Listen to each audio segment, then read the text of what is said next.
Hi, thanks again. You're listening to Her Story podcast, and here with me today is Dina Bassile, the founder of Tibi Access. So, Tibi Access is a organisation helping to improve the accessibility to music festivals, gigs, and events. I'm sure, Dina, you'll be able to explain it better. So, welcome to the podcast. Thanks for joining us. Thanks for having me. I'm really excited for this. Yeah. Great. Um, so reading off your bio and a little bit about Tibi, would you like to explain your vision hmm and a little bit more about who, why, when you sort of put TV Access together? Yeah, sure. TV Access is obviously an access consultancy for the live music and arts industry. I started TV fresh out of uni. When I was at uni, I thought that I wanted to do artist management and then kind of learned later on that that wasn't really meant for me and was a little bit stuck on where I wanted to go. So, I guess to give you kind of a little bit of background about myself, I am a person with lived experience of disability myself. And I've grown up around the music industry sort of my whole life. Mum's, taken me to a range of different gigs from, a young girl and I kind of grew up around it. And I'd had a conversation with a lecturer at uni and I said, I don't know what I want to do. I don't know where I want to go, post degree. And she said to me, you need to find the gap in the industry and you need to fill it. And it was kind of a light bulb moment for me in that moment where I went, well, I've grown up around the industry. I am studying arts and entertainment, and I'm a person with lived experience. And the biggest gap in the industry is accessibility. So from there, I started TV Access about 5 years ago, and just kind of grown from there. So TV has three main focuses or three main goals. The first is to educate, and that's done through workshops, it's done through lecturing at universities. The second is representing and advocating for artists with lived experience and musicians with disability. And then the third is consulting to events and festivals of all sizes, venues as well. So those are our three sort of main focuses, and that's, yeah, essentially what TV is in a nutshell. It's very important, and I'm glad you're filling that space. Uh, Thank you. I I think reduce the education, as you said. First of all, it's your big goal. I think, yeah, all of what you're doing sounds important, and yeah, education, right on. So you say you've had a lot of experiences in the past, your mum being ever so generous and helping you. So, what are your experiences at festivals currently and in the past, as someone with lived experience? Yeah, look, I think the conversation of disability and accessibility is shifting. It's becoming more of a priority. People are understanding what it means to open their doors to a wider community. It not only benefits punters with disability to attend events, but it obviously creates business and ticket sales for shows as well. In the past, I think accessibility was more of a difficult conversation. As a person with a disability, and as a punter myself, I had to ask more questions and almost guide festivals on how they can support my access requirements. And I feel like that's not really the case anymore. I feel like people are educating themselves more to see how they can support people with lived experience, which is important and, really good, obviously. Mm. Yeah, I th- yeah, I think it's every event should have be everyone should be able to attend. It's open to the public. It shouldn't matter Yeah, yeah, um exactly. yeah how or like what your experience is, that just should as you said, open. So was this, I guess this was the inspiration to start Tibi, was how have you gone setting it up? Well, we started TV through creating campaigns and kind of creating awareness around what it means to be accessible and inclusive. So one of our first campaigns was following a person with lived experience around Big Sound, which is a festival in Queensland. Yeah. And then, she spoke really strongly about obviously what it means to have an organization like TV and have someone that is running a company that is disability led, sort of representing herself and representing others with lived experience to have equal access. And then from there we continued to create campaigns and sort of build projects and build our network and go from there. Fantastic.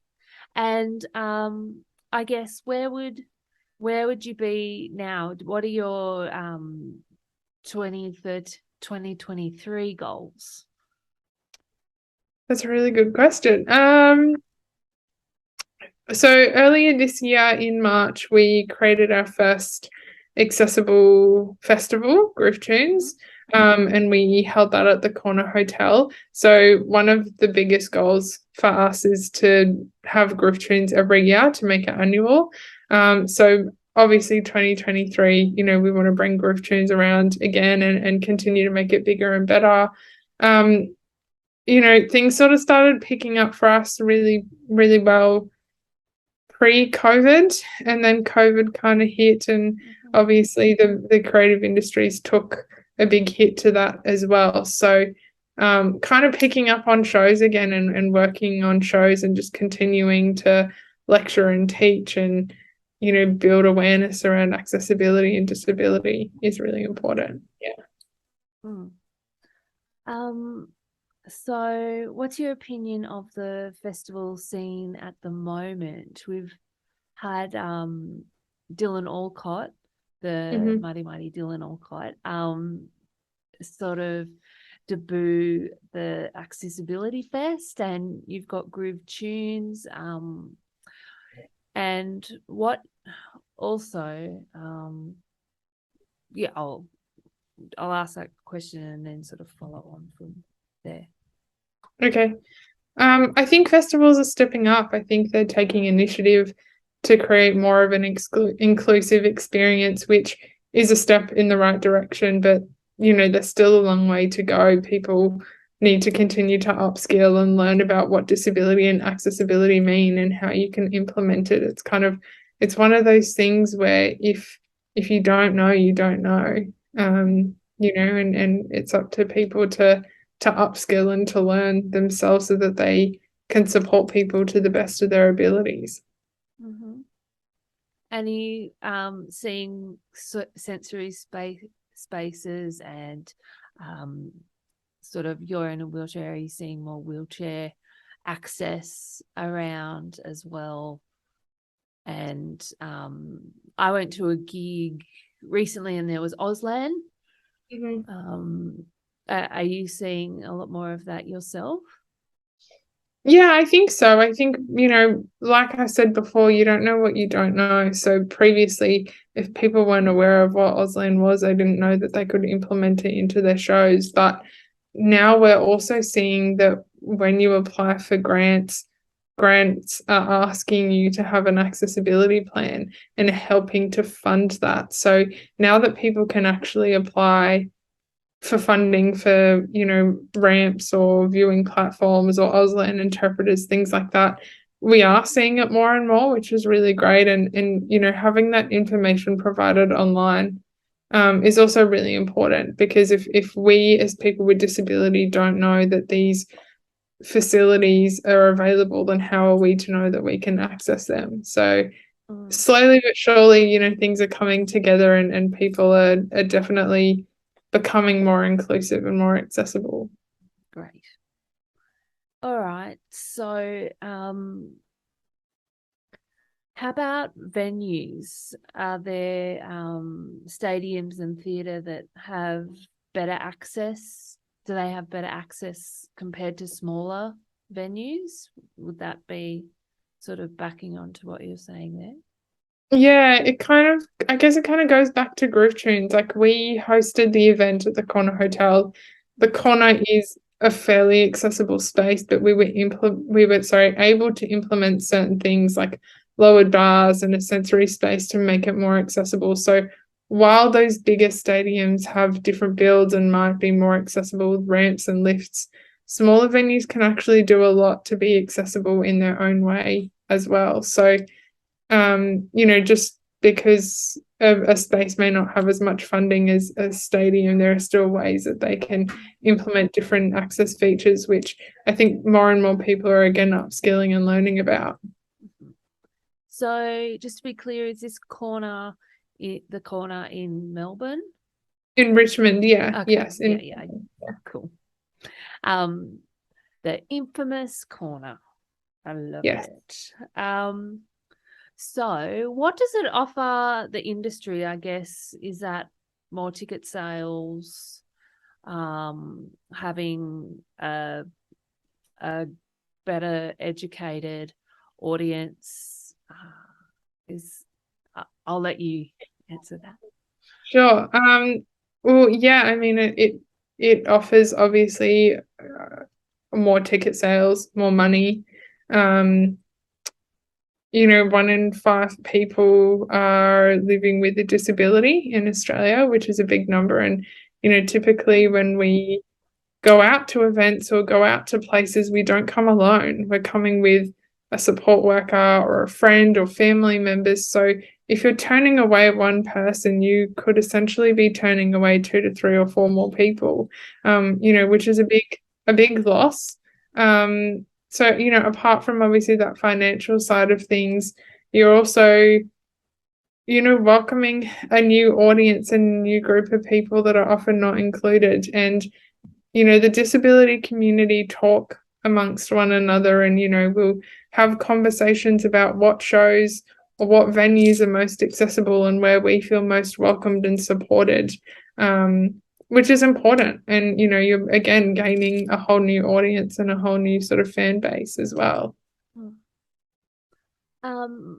So yeah, what sort of practical assistance? Oh, hang on, just let me ask that again. Why is this practical assistance that Tibi offers? Why is it important?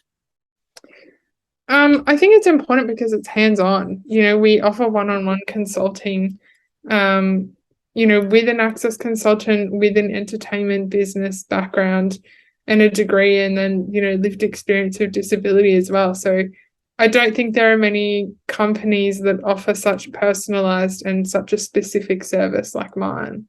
Mm-hmm. I think that's the one-on-one, face-to-face at venue. Is it? I would assume it's at venue. What with the solutions. We're super flexible with with how the client wants services delivered, whether it's sort of face to face and coming into a venue and kind of looking at the accessibility, or having a conversation over Zoom. We're obviously super flexible with how services are delivered. So yeah. Fantastic. Okay, so what is the average experience for festival goers? Oh no, sorry, What is the average experience for festival planners with the assistance like yours? Good, I hope. I work again really closely and adjust services based on budget and what's needed, which I think is really important. Often accessibility isn't the first thing that's on a festival planner's mind, and festivals can cost quite a bit of money. So we're flexible with what services are going to be offered and how I can support them that suits my finances, but also theirs as well. I offer workshops and teach within the services of consulting. So moving forward, people know the basics of accessibility and inclusion and can take those quick wins and the low-hanging fruit tips to continue to build their shows to be more accessible. Mm-hmm. I think that, like, that building, I guess, will be important. On that, do you where would you see the music industry accessibility wise, say, in 10 years? 10 years, I hope by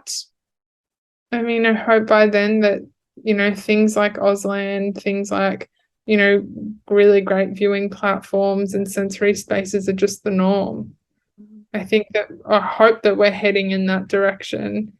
And, that people are aware of at least the basics of accessibility and inclusion, and it's just going to be what we normally see within a venue or within a show. Mm-hmm. And it's currently the Commonwealth Games, and we've got the Paralympic Commonwealth Games and the able-bodied Commonwealth Games running at the same time, and I feel there's great education opportunities there, and sort of you're including all sorts of disabilities. Like, I watched VI triathlon the other night, and it was amazing. So do you think having things like the Commonwealth Games on live, free, can help with more education? Because I feel, I'm sure you may too, that, as you say, there's the 1 in 5 statistic of people living with a disability in Australia. Does it sort of help with education and not making it something that's really strange? Yeah, I think it's important, obviously, for representation, to have people with lived experience on TV and just sort of represented in a mainstream capacity, not just for Paralympics and Commonwealth Games and stuff like that, but it should be more common so that people continue to gain an understanding of what disability is. Okay, so I guess, is there anything else you'd like to add today? No, I think we covered. Yeah. We've covered everything. Yeah. Okay, so how do we find out about TB Access, and where can we find you in the land of social media to keep up with what you're doing? I am on Instagram and Facebook under TB Access, and we also have a website which is under TB Access as well. Okay, great. So I do this every time I speak to people, and it's usually without warning. It's to request a song. So would you mind requesting one of your favorite artists or a song you haven't heard in ages? Or I have been playing a song called Been Away by Brent Fias on repeat. So that's probably my song request. All right. So we'll play that along with your interview. Yeah, when it goes to air. So great. Dina, thank you so much for your time. Thank you. I hope you have a lovely rest of the day. And good luck with TV. We'll be following your successes and your stories and the progress of accessibility in the music industry. Yeah, great. Thank you so much for reaching out. I appreciate it. I always enjoy, doing these interviews as well. So, yeah, thanks for your time. Oh, well, we want to, do our bit too. Yeah, cool. All right. Thanks so much, Ash. Oh, no, I was just saying thank you. No worries. Thank you. All right. Well, I hope you have a lovely day and yeah, take care. Yeah, you too. Bye. Thanks. Bye.